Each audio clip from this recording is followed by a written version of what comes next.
Senator Fernandi, Senator Samson Cherargei. As we have already agreed, you have a maximum of 5 minutes. You need not take the maximum 5 minutes. Thank you, Mr. Speaker. I want to say from the onset, this is very momentous. This is the true test of Constitution 2010, because in history we are used to impeaching governors, not the Deputy President, Mr. Speaker, sir. On this process that has ongoing, Mr. Speaker, although, as I begin, I want to wish my brother and friend, Cherargei Gachagua, a quick recovery after that unfortunate incident. Mr. Speaker, the process largely has gone on well until the adherence of Article 50, Mr. Speaker, where we have not succeeded in giving fair hearing to the Deputy President, Mr. Speaker. The reading of Article 145, and I want to bring to the attention, 4, does not specify the timeline on which the Deputy President removal can be listened. It is only by the special committee that it provides for 10 days. So, Mr. Speaker, that was very unfortunate, Mr. Speaker, in the principle that justice should not only be done, but to be seen to be done, Mr. Speaker. Many Kenyans are asking questions, Mr. Speaker, what really happened? Number 3, Mr. Speaker, in observation, we didn't even allow state officers, a full-time governor, Mr. Speaker, to participate. This matter was decided in Constitutional Petition 204 of 2019, where state officers were barred by Justice Eric Ogola, Mr. Speaker. When you look at the issues, Mr. Speaker, because of limitation of time, on various grounds, like, for example, on the grounds for renovation of the office of the Deputy President, the funds were appropriated by the National Assembly. Yet the same National Assembly is accusing the Deputy President, who is not even an accountant. The accountant is a different person, Mr. Speaker.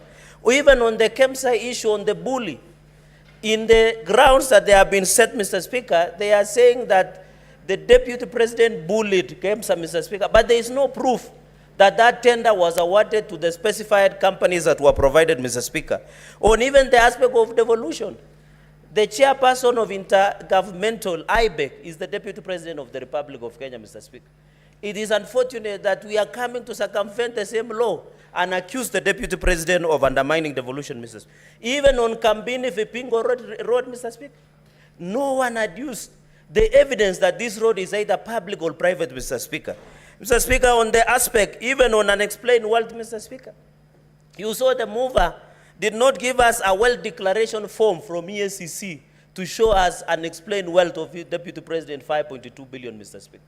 So, Mr. Speaker, the grounds that have been adduced before the House stands on the quicksand, Mr. Speaker.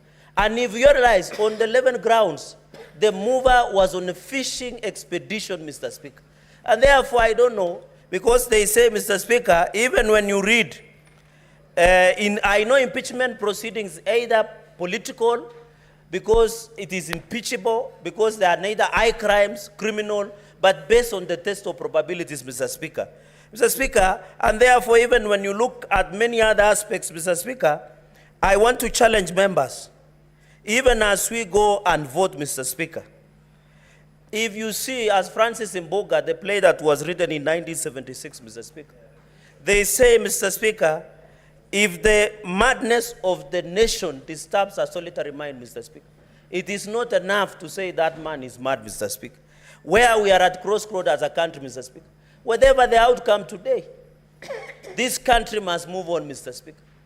We must proceed, Mr. Speaker. I know after today, the decision that we'll make today is not about the Deputy President.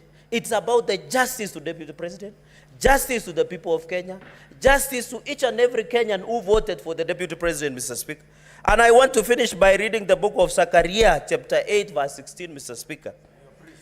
I am preaching today, Mr. Speaker. And may it get to the souls, Mr. Speaker. Amen. Zechariah, Mr. Speaker, 8, verses 16.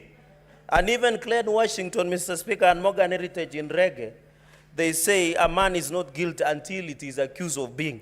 Mr. Speaker, in Zechariah 8, verse 16, these are things that you are to do. Speak truth to each other and render true and sound judgment in courts. Senate, my colleagues, By the time you cast your vote, think about it. It is not about Rigathi. It is not about anybody else. It's about the Republic of Kenya. Our children, our nation, Mr. Speaker. I finish by saying,